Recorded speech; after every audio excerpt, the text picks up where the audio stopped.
Agora nós entramos na unidade 4, né, que seria a administração em serviço social, e nessa unidade a gente vai ver alguns conceitos da administração clássica, né, e também a gente vai identificar e diferenciar os tipos de administração que se fazem necessário para um determinado gestor, aquela pessoa que de fato vai estar gerindo um plano, conhecer os desafios da administração quanto à democracia e à cidadania participativa. E aí o conceito, né, de administração. Esse conceito de administração, ele visa planejar, organizar, dirigir, controlar o uso de recursos a fim de alcançar os objetivos de uma determinada organização, né?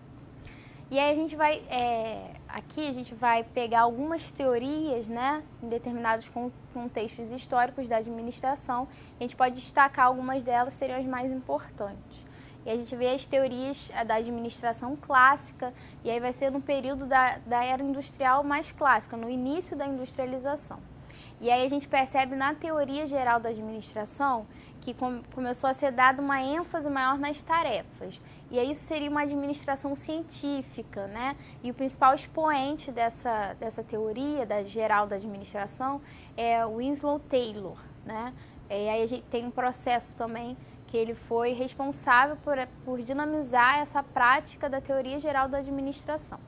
E aí ele visava que a improvisação deveria ceder lugar ao planejamento. O que seria isso? A preocupação era aumentar a produtividade daquela empresa, aumentar os níveis de eficácia, de eficiência dos operários. Então era evitar o improviso e aí mecanizar, né, o trabalho. Nessa etapa, o tempo ele era tido como padrão à execução de tarefas, né? E a gente pode ter como exemplo aquele filme Os Tempos Modernos, né? Que ele vai mostrar isso mesmo. Os funcionários eram obrigados a fazer aquela atividade em determinado tempo, o mais rápido possível, para aumentar essa dinamicidade, aumentar o lucro. E aí era uma visão mecanicista do homem, que não vai considerar os aspectos humanos da organização, e aí a gente chama isso de uma dada exploração da força de trabalho.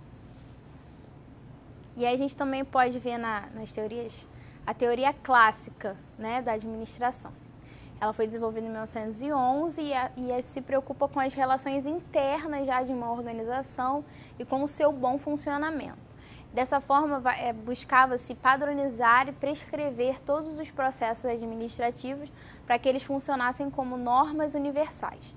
Também vai ter uma preocupação com a estrutura organizacional como uma rede interna de relacionamento entre órgãos e pessoas.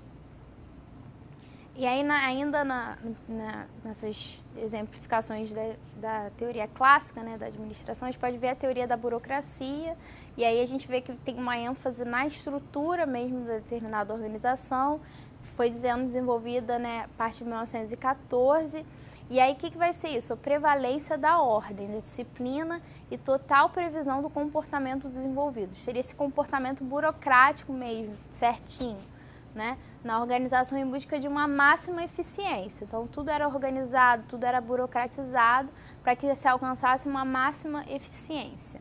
E aí a racionalidade ela vai imperar como central, né, nessa organização burocrática.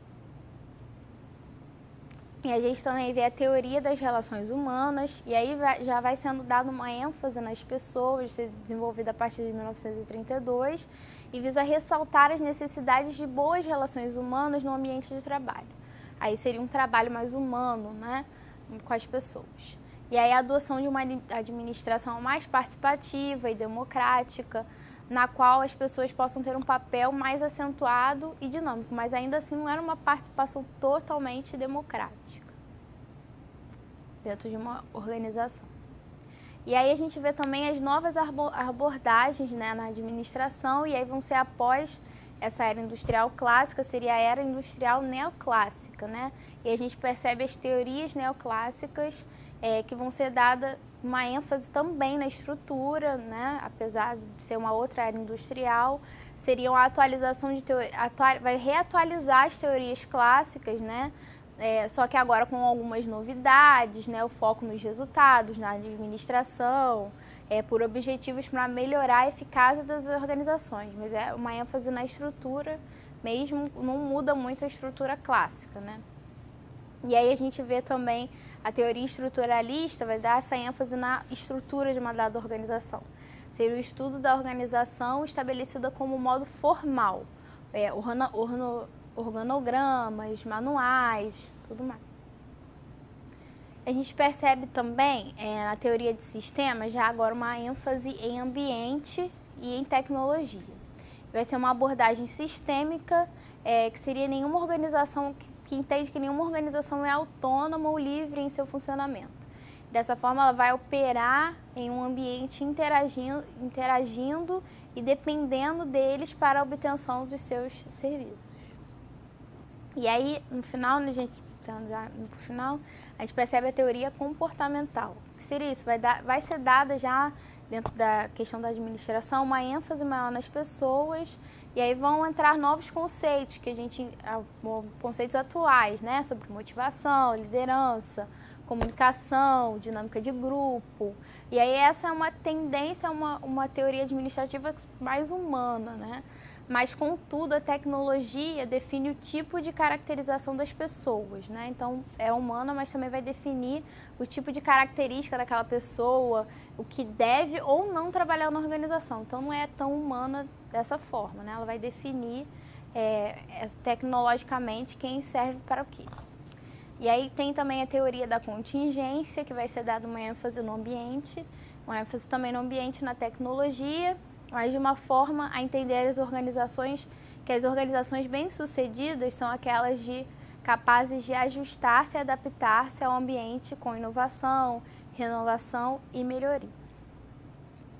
E aí a gente pode ver, né, como a gente pode atribuir algumas críticas a essas teorias gerais de administração dentro da área do serviço social.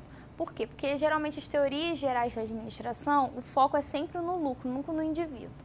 Isso tende a gerar uma exploração da força de trabalho, que seria isso, né? Como Marx fala, uma exploração da força de trabalho gera quando o trabalhador é o trabalho excedente. Esse trabalho excedente vai gerar uma mais-valia e o trabalhador não tem acesso a esse trabalho excedente. Aí vai gerar assim, uma exploração da força de trabalho. Então, essas teorias da administração, a gente entende que ela tende sempre a uma questão da exploração máxima da força de trabalho, tendo em vista a obtenção do lucro. E aí a gente percebe no contexto atual, um contexto de intenso desemprego, uma barbárie em alguns continentes, né? A gente percebe uma desigualdade muito grande, né? Então tem estrangeiros vindo de outros países para trabalhar, muitos chineses, eles vêm em navios, eles querem buscar essa melhoria, né?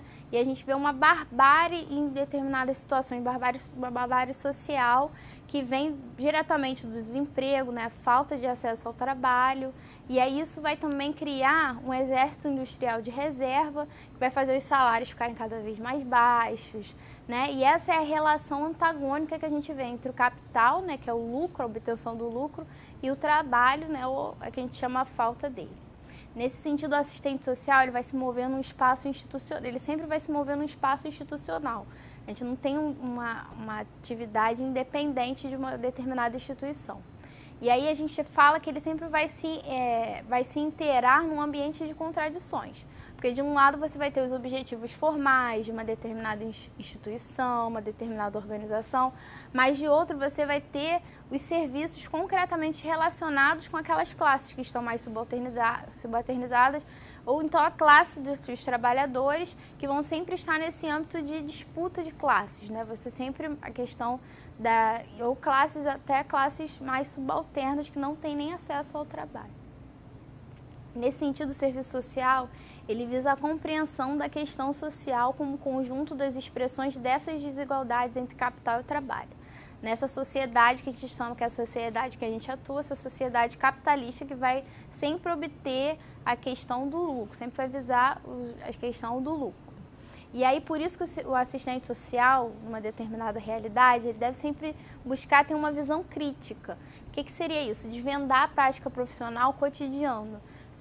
Seria inseri-la no quadro das relações sociais fundamentais da sociedade. Entender essas relações entre patrão, usuário entre numa determinada política ou programa e aquele usuário, esse jogo tenso dessas relações, né, dessa sociedade capitalista que sempre vão ter em pauta, né, esse padrão de luta de classes, né, entender as classes sociais e também nesse jogo tenso a luta de classes.